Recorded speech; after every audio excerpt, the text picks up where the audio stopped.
Are you looking to view your WhatsApp number on Instagram using your PC? Well, you're in the right place.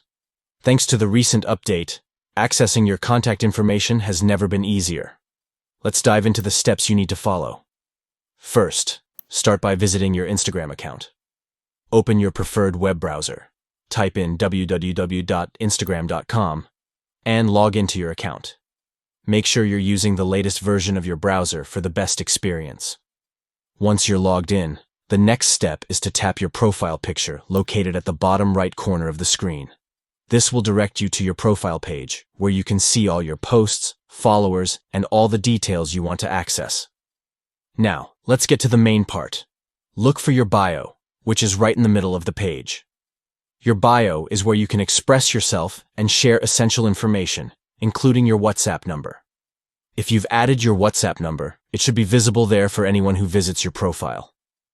Keep in mind, if you haven't shared your WhatsApp number in your bio yet, you can easily do so by editing your profile. Just click the Edit Profile button, add your WhatsApp number in the bio section, and save the changes. And there you have it. You've successfully learned how to view your WhatsApp number on Instagram using your PC.